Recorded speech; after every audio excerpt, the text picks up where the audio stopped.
Muito boa noite, minha gente. Sejam muito bem-vindos a mais um Projeto EBD. Hoje nós vamos trabalhar então a lição de número 4 da revista Betel, o sal da terra e a luz do mundo. Essa lição tem como objetivo mostrar o propósito, do cristão, a importância de nós testemunharmos o Senhor e qual o propósito que tem a nossa vida cristã nesse mundo. Amém? Então, antes da gente entrar na lição, pedir a você para curtir, comentar, compartilhar e se inscrever no canal, seja aqui no nosso canal, seja no canal da igreja, tá? Então, por favor, pare o vídeo aí um pouquinho, já curte, já se inscreva no canal, deixe seu comentário e compartilhe aí com seus amigos, com o pessoal da sua igreja, tá bom? Além disso, você que está aqui no nosso canal, tem na descrição do vídeo o link para você se inscrever no Telegram e receber as minhas notificações daquilo que eu tenho produzido. Não só da EBD, como outros assuntos, textos, enfim, que nós temos produzido, A gente sabe que a notificação do YouTube não é perfeita, não é 100%, então se inscreva lá que você vai receber o nosso conteúdo lá nos links. Por que o Telegram e não o WhatsApp, Eu até tinha o grupo do WhatsApp, mas no WhatsApp o seu contato fica exposto aos demais membros, Já no Telegram não fica. Aliás, você consegue bloquear mesmo que você participe de grupos, No Telegram eu criei um canal, então no canal você não vê os outros participantes, você só recebe os links, tá? E mesmo que você participe de grupos do Telegram, você consegue na configuração marcar que você não quer que outras pessoas vejam, o seu número. Você consegue marcar lá que só seus contatos vão te ver. Então o Telegram oferece mais segurança, mais privacidade, e por isso eu deixei de usar o WhatsApp, vou usar apenas o Telegram, ok? Então, feitos esses esclarecimentos, vamos aqui para a lição. O sal da terra e a luz do mundo. O texto base está no livro de Marcos, Evangelho segundo Marcos, capítulo 9, versículo 50. Diz assim: bom é o sal, mas se o sal se torna insulso, com o que o adubareis? Tende sal em vós mesmos e paz com os outros. Interessante que o comentarista da revista ele já começa dizendo o seguinte: olha, nós somos chamados e capacitados para sermos diferentes e influenciadores para a glória de Deus. E é exatamente sobre isso que a lição vai tratar. Como devemos influenciar o mundo e como, de fato, influenciar o mundo enquanto cristãos. Ou seja, somos chamados para fazer a diferença, para influenciarmos com o nosso testemunho, com as nossas atitudes, com a nossa identidade. É interessante que ele vai trabalhar isso lá no final. Ser sal e ser luz é uma questão de identidade cristã.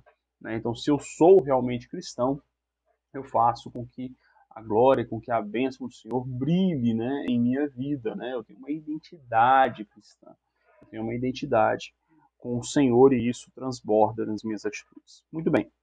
O texto de referência está em Mateus, capítulo 5, versículo 13 ao versículo 16, tá bom? E os tópicos de hoje, no tópico 1, vós sois o sal da terra, o tópico 2, vós sois a luz do mundo, e no terceiro tópico, nossa responsabilidade como sal da terra. Ou seja, a lição ela vai mostrar o que é ser sal da terra, o que é ser luz do mundo, e qual a responsabilidade que nós temos diante disso, tá bom? Muito bem. Primeiro tópico, vós sois o sal da terra. No 1.1, o comentarista vai dizer a importância de uma vida constante. E ele vai nos chamar a atenção para o seguinte, olha, a expressão que Jesus usa não é, olha, vocês têm o sal, aqui em Mateus capítulo 5, vocês têm a luz, não. Ele usa a expressão de que vocês são, vós sois a luz do mundo, vós sois o sal da terra.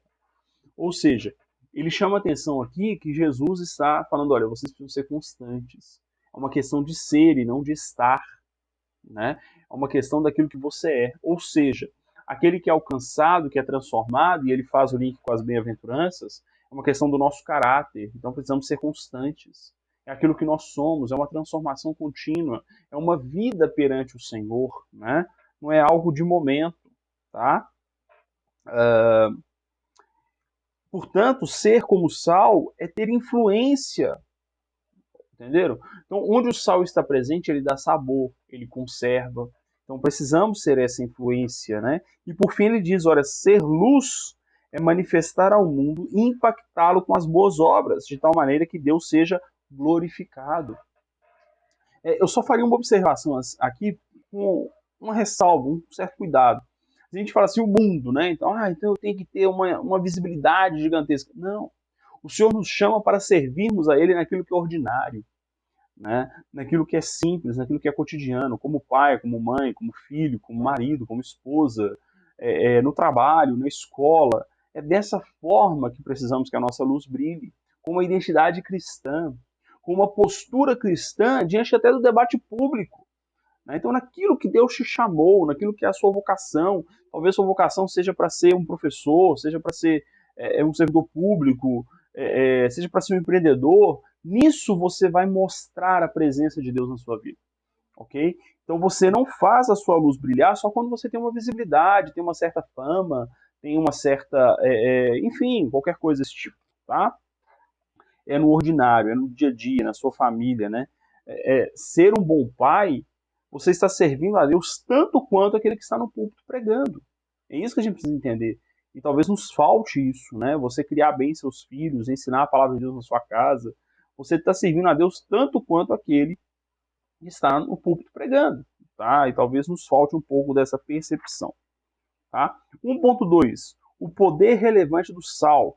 Né? Aqui o comentarista cita John Stott, que ele vai dizer o seguinte, olha, a salinidade do cristão é o seu caráter, conforme descrito nas bem-aventuranças, que eu falava anteriormente, né? Ele faz esse link com as bem-aventuranças.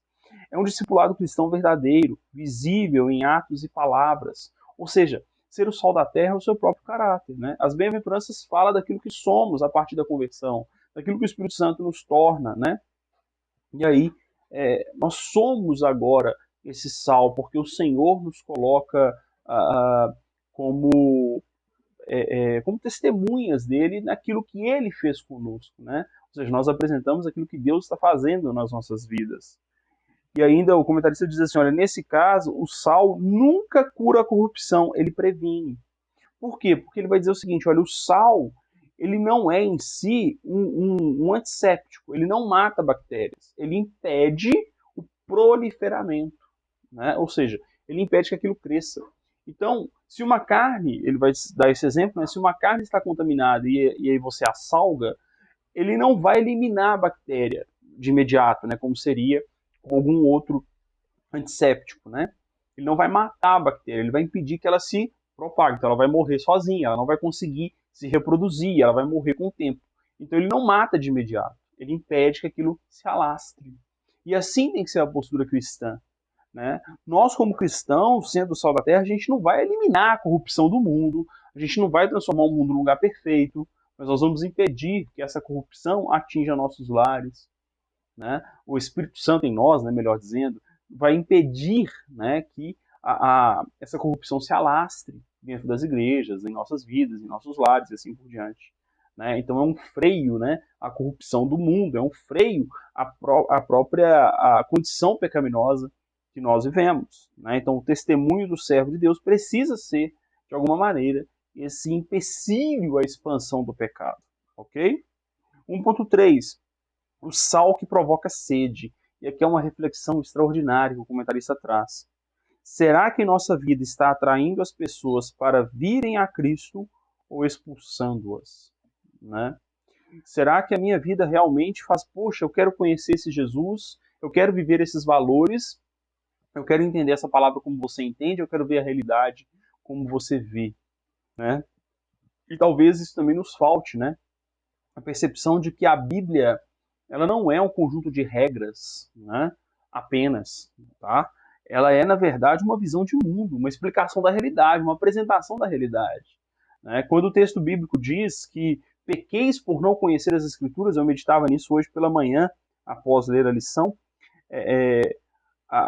quando ele fala pequeis por não conhecer as Escrituras, a gente pensa assim, não, a gente peca porque a gente não sabe o que é pecado. Não, a gente peca porque a gente não conhece a realidade como a Bíblia apresenta.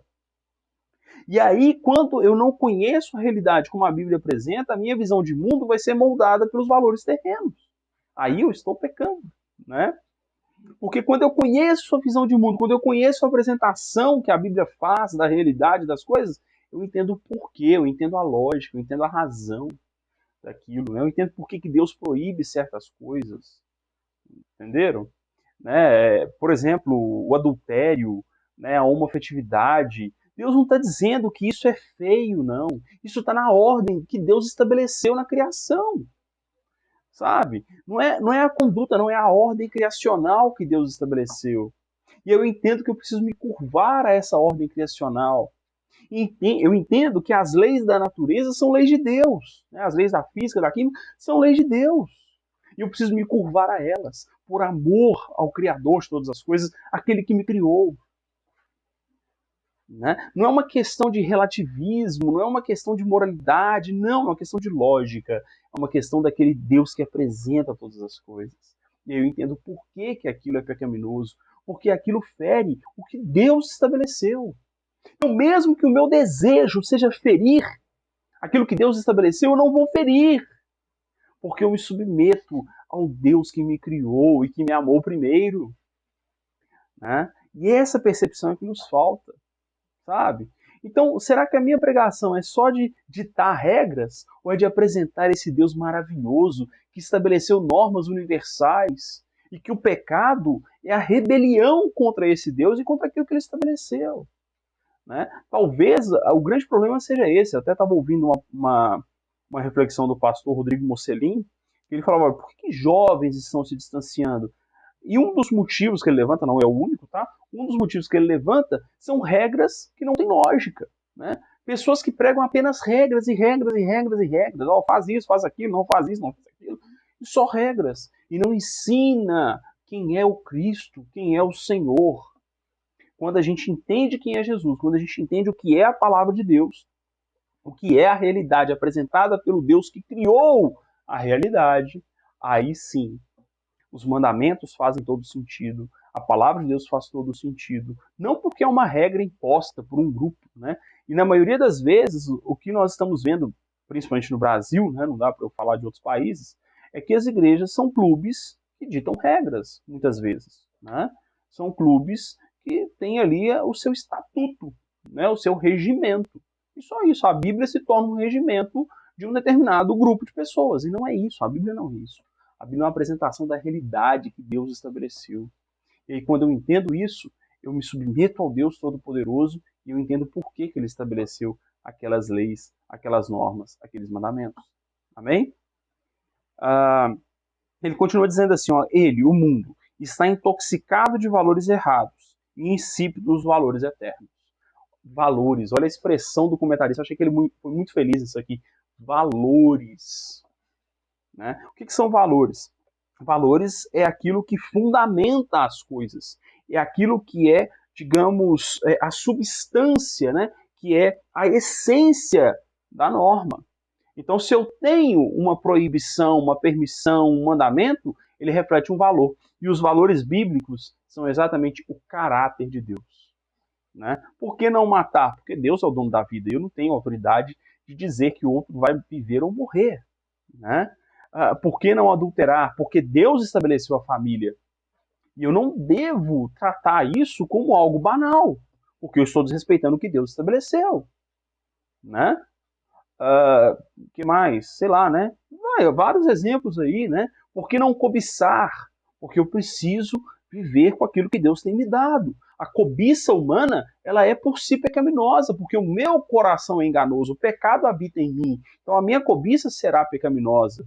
Por que eu não devo me irar? Quando o Senhor fala do homicídio, ele fala da ira também, né? Ainda no Sermão do Monte, né? Quando ele fala, olha, foi dito não matarás. Eu digo que se você se irar contra o teu irmão, você já pecou, você já cometeu homicídio. Né? Por quê? Porque o homicídio é o desaguar, é o final da ira, né? É quando eu não controlo a minha ira. Né? E por que isso? Porque a minha ira é pecaminosa. Entendeu? Só a ira de Deus é santa. Só a ira de Deus é santa. A minha não. A minha é invada de pecado e tudo mais. E quando eu entendo isso, que a Bíblia apresenta essa antropologia, né? Essa visão do homem pecador, limitado pelo próprio pecado, eu entendo por que Deus estabelece esses mandamentos, né? E assim por diante, né? Então o mundo está intoxicado, né? E nós precisamos apresentar esses valores eternos para o mundo. Não simplesmente ditar a regra e provocar essa sede pelo Criador, pelo Deus de todas as coisas, pelo Senhor de todas as coisas. Muito bem. Segundo tópico. Vós sois a luz do mundo.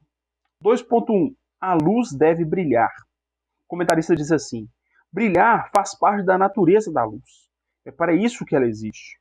Jesus disse que somos luz para esse mundo. Olha, a luz ela precisa brilhar. Se nós somos essa luz, a gente não pode se esconder. Os valores cristãos não podem ser escondidos. É aquela brincadeira do crente agente secreto, né? Ninguém sabe que ele é crente. Ninguém sabe que ele é cristão, né? A gente brinca assim, crente até Satanás é, né? Que acredita, sabe que Deus existe e reconhece seu poder, né? Então usar aqui o termo cristão. O verdadeiro cristão, ele não é um agente secreto. Ele apresenta, não, eu sou um cristão. E ele apresenta os valores cristãos.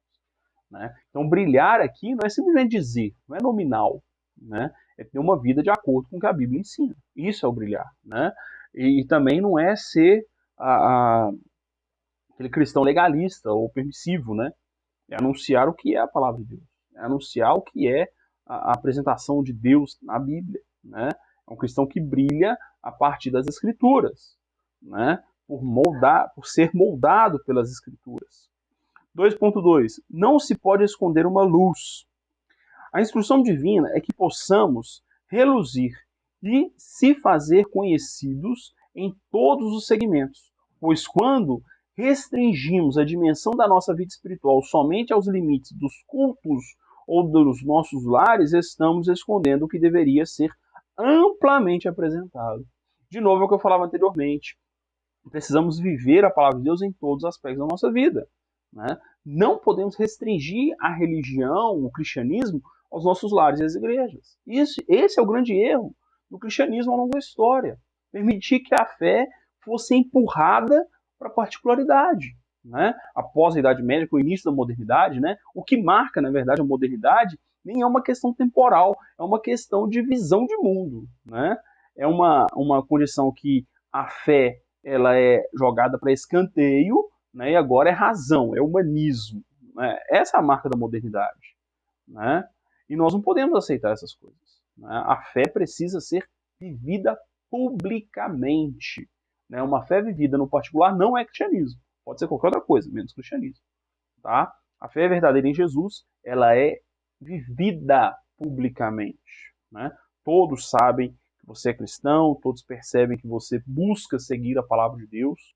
É claro, nós somos falhos, mas buscamos seguir a palavra do Senhor. Amém? 2.3, Cristo, nossa fonte de luz. O texto nos ensina que é a nossa luz que deve brilhar, e não nós. A luz que brilha em nós é a vida compartilhada por Cristo. Gente, isso aqui é muito importante, né? Eu achei essa expressão interessante. A nossa luz deve brilhar, não nós. Né? Eu acho interessante analogias, não sei se é o Piper, acho que não é o Piper, não. Enfim, é um teólogo americano, eu esqueci aqui o nome, mas eu já falei isso aqui.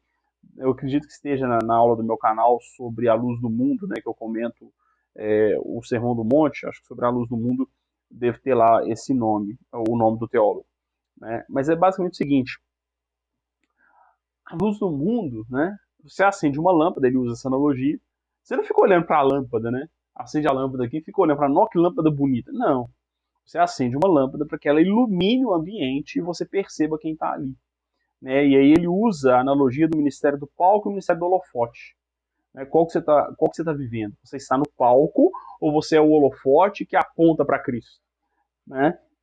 Então a nossa luz deve brilhar para que aponte para Cristo. Né? Não é a lâmpada que tem que ser vista, mas Cristo. Amém? Terceiro, nossa responsabilidade como sal e luz. Né? Primeiro, tende sal em vós mesmos, que é o texto base lá, né, o texto áureo que ele coloca.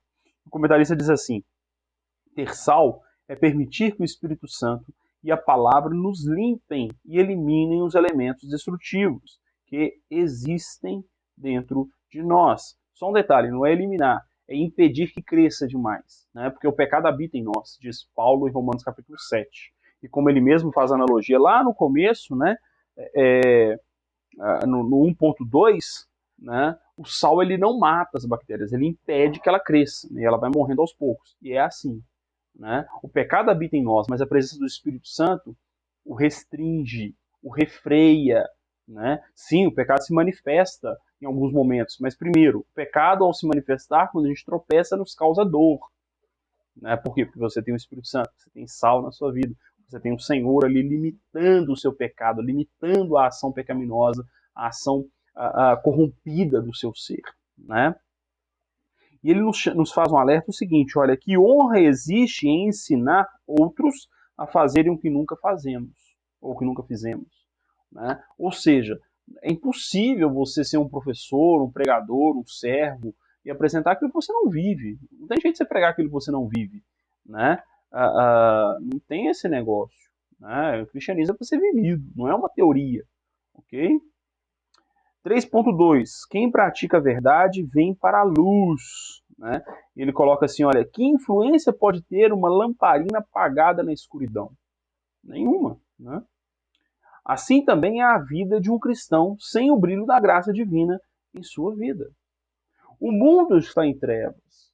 Né? E se você não está em comunhão com o Senhor, não tem o azeite, né, lá na parábola das 10 virgens, que valor tem? Que influência tem? Nenhuma.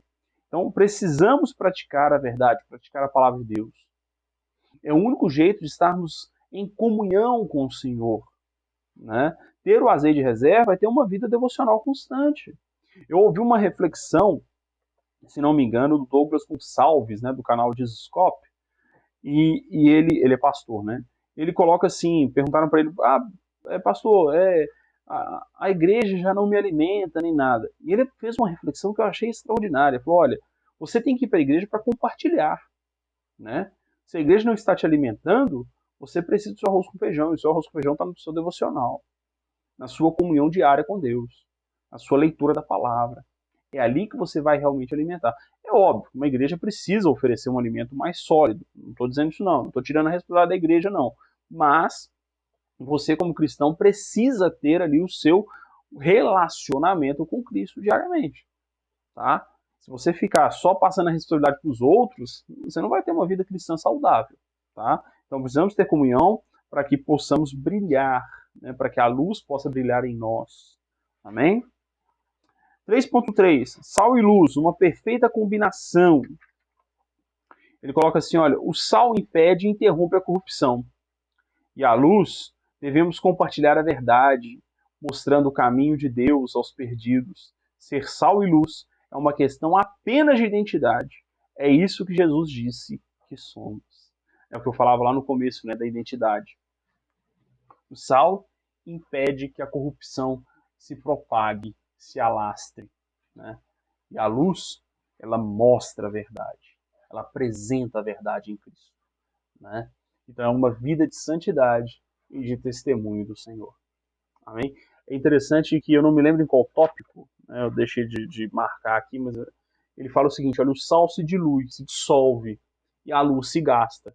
Né, seja lá as candeias, as lamparinas, vai consumindo azeite, vai consumindo combustível, seja uma vela que vai se desgastando, o pavio, a cera, seja uma lâmpada elétrica, ela tem uma vida útil, né? Claro, cada vez maior, né, as lâmpadas. Mas assim, seja fogueira, né, é importante lembrar que na época que a Bíblia foi escrita, as fontes de luz era fogo, né, então era a candeia com azeite, era uma fogueira alimentada ali por lenha, era uma tocha, né, geralmente envolta ali em algum pano com azeite, com óleo, com betume, alguma coisa assim, né, alguma substância inflamável, então vai consumindo, né. Olha, nós precisamos ser consumidos pelo Espírito Santo, né, nos entregar, né, a realização da obra de Deus, a realização da pregação, né, do magistério, né, de ser professor na igreja, precisa nos desgastar. Né, precisa haver um desgaste natural, um desgaste na presença de Deus. Amém? Eu espero que tenha ajudado os irmãos, tenha aí contribuído para você que é professor, para você que é aluno da escola bíblica. Né? Espero que tenha sido válido esse nosso resumo, essa nossa pequena contribuição. Amém? Deixe nos comentários aí suas dúvidas, caso precise. Quem estiver assistindo no meu canal tem os canais lá de contato comigo, né, direto. Né? E é isso. Que Deus abençoe. Até o próximo vídeo. Um grande abraço.